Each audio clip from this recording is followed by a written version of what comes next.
because most of it's still a building site.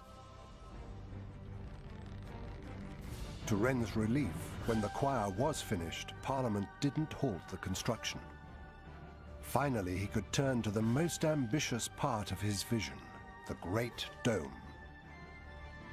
Except his moment of triumph was turning into a nightmare. His half-built cathedral was sinking. The foundations he had laid so meticulously 2 decades earlier couldn't even support the huge walls, let alone the dome. If Wren was to go ahead with his massive stone dome, the cathedral could quite simply collapse.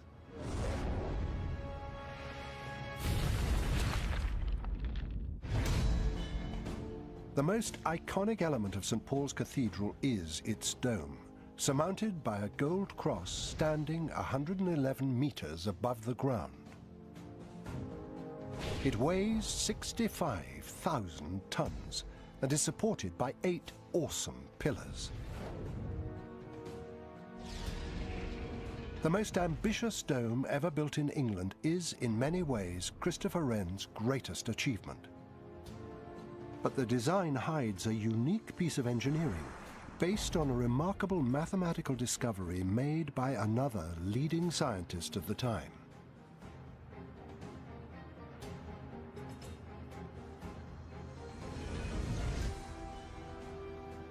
The war against France was over, but Parliament didn't increase the coal tax, which was funding the building of the cathedral. In 1697, it reduced it. They also withheld half of Christopher Wren's salary until the cathedral was completed. He calculated that there would not be enough money to complete the cathedral. Christopher Wren's vision of a great classical dome seemed doomed.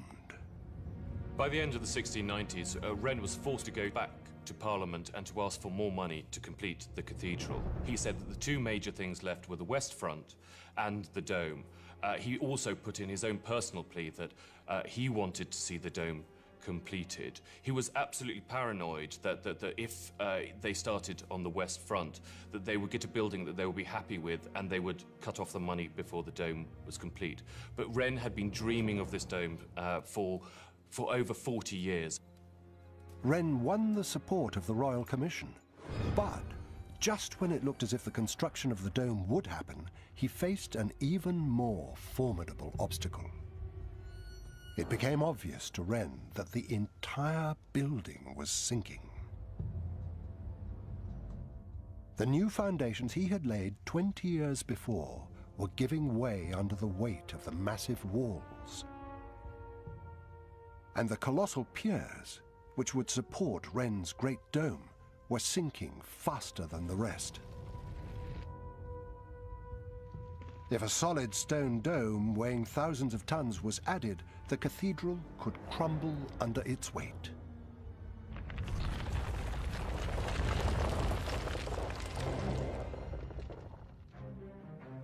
Wren was not about to give up on the dome he had dreamed of for 40 years.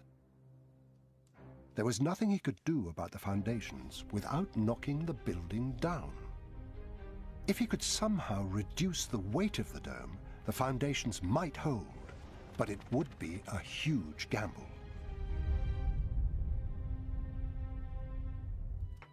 One solution would be to construct a double-skinned dome. In double domes, a slimline stone inner dome supports a larger, more impressive outer dome built from timber. The weight would be reduced, but this solution was not for Christopher Wren. He was determined that his dome would carry an impressive stone lantern to rival St. Peter's in Rome. Weighing 850 tons, it was far too much for a timber dome to support.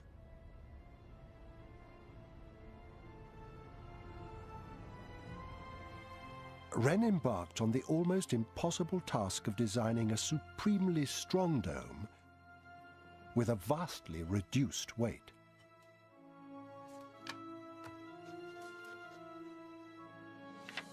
In its ingenuity, Wren's solution was both audacious and groundbreaking. When we get inside the dome, it's a complete surprise. It's not what we expect, a single dome, nor is it the double dome that we find in France or Italy at the time. It's something completely new, something entirely of Wren's invention.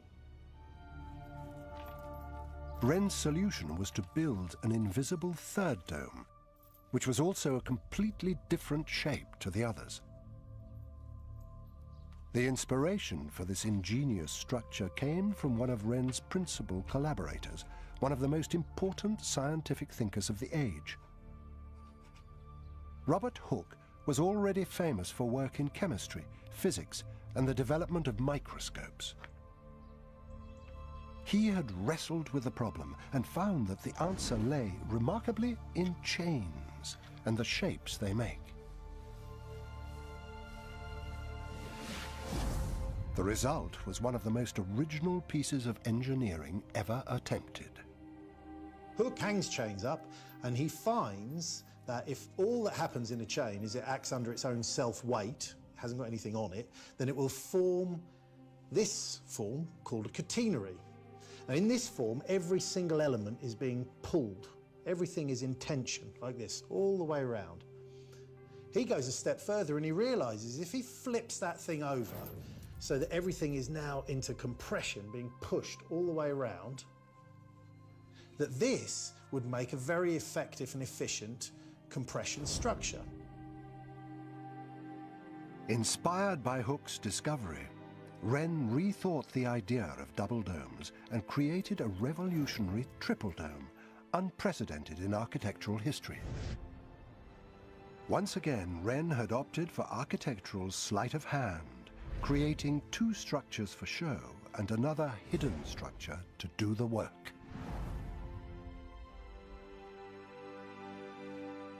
The inner dome is the one on view inside the cathedral. It fits the proportions of the internal space and forms a hemispherical ceiling. Geometrically, it resembles the arc of an unweighted chain. It is self-supporting, but doesn't hold up any other part of the dome structure. The outer dome is also there simply for show. It achieves the strikingly dramatic profile that Wren wanted to impose on the London skyline. Again, it reflects the shape of an unweighted chain, but its massive profile is deceptive. It too carries hardly any weight. The thing that makes the impact on the London skyline, that makes St. Paul's so imposing, is this timber structure covered by planks and lead, which is the outer dome, which gives St. Paul's its grandeur. It's the illusion of being a huge dome without the weight of the economy of timber. The heavy work is done by the third dome, hidden between the inner and outer domes.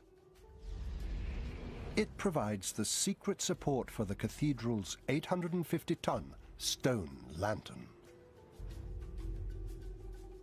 This revolutionary third, middle dome is a different shape to the others. This is the third structure, Wren's greatest invention, entirely secret, concealed from both outside the cathedral and inside it. It is a brick cone designed to support the lantern above, that great stone structure that bears down on it, and as it does so, pushes out. So Wren embeds within the brickwork iron chains, which resist those hoop stresses. Even though it's a cone rather than a hemisphere, once again it's Hooke's experiments which hold the key to its shape. Hooke found that with his hanging chain, when he hung something off the bottom, the sides got steeper. It formed a different shape. It wasn't a catenary anymore, it was a different shape. And he realised that this might be useful to his friend Christopher as well, because when this was turned over, this thing was very much like the lantern that he had to support at St. Paul's. Wren made the middle dome the shape of a heavily weighted chain, making an incredibly strong structure. Through Hooke's brilliance and Wren's design, St. Paul's would have a stone lantern to rival St. Peter's. To Wren, St. Paul's Dome was the epitome of perfect architecture. All the engineering that would carry its massive load was cleverly concealed, leaving only airy space and elegant form on display. If only it could be seen. The trouble with Wren's revolutionary structure was that the innermost dome inside the cathedral would be very dark. He needed to find a way around this, and his solution would rely on another piece of architectural trickery. The inside of the dome of St. Paul's Cathedral needed natural light to reveal its splendor. With a bold stroke, Christopher Wren created a solution. You'll hear a lot of people tell you that if you take the keystone out of an arch will fall over, and of course this is true. If you imagine an arch like this, and the keystone there, and I pull it out, well, clearly the arch falls down. It's also true of every other bit of an arch as well. There's nothing magic about the keystone. If you take out any part of an arch, it will fall over. Now, domes are a bit more resilient than that. You can take bits out of a dome and they won't fall down. If you imagine a dome like this, and you imagine the loads increasing on it until it fails, what it wants to do is fail by the top middle part going in and the bottom kicking out. It fails inward like that. It doesn't fail like this, it fails like this. You can imagine how it can't push in if you've got any rings built into the top, and so you can easily imagine cutting a hole and that hole would not close up provided there was enough compression strength in the ring that went around it. Wren took advantage of this principle. He removed the central portion of the dome and punched windows through the outer and middle domes to allow light to pour in from the lantern above. His final touch was to create an optical illusion. What looks like a masonry outer dome is just a painting on the inside of the brick cone.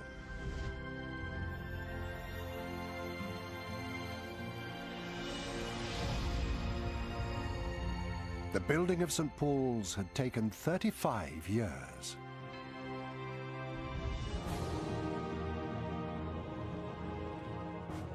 Christopher Wren had survived to see his vision completed. In 1708, at the age of 76, Wren watched as his son was hauled up to the top of the dome to lay the final stone of the cathedral.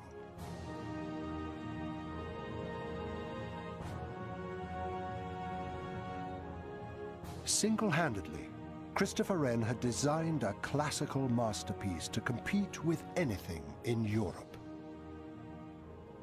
What he had done in the last 50 years is not only just transform St. Paul's itself, but transform the idea of what an architect should be, as well as transform the idea of what British architecture should be.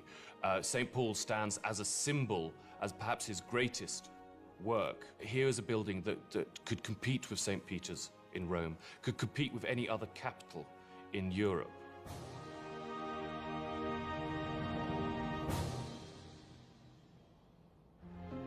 Wren outthought and outlived his original opponents on the Royal Commission.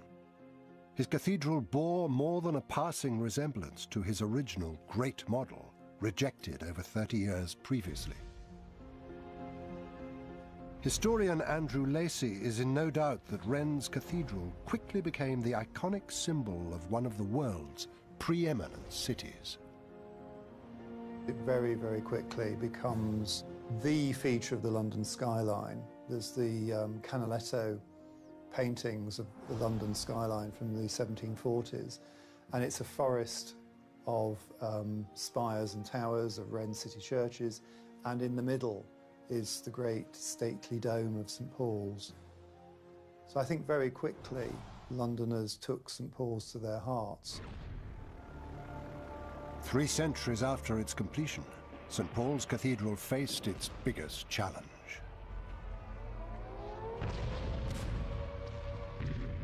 During World War II, German bombers pounded London and threatened to destroy its greatest landmark. I think in 1940 there was a very real sense that if St. Paul's and its dome survives, then somehow Britain will survive. Incendiary bombs rained down on the cathedral, some lodging in the dome itself. But while London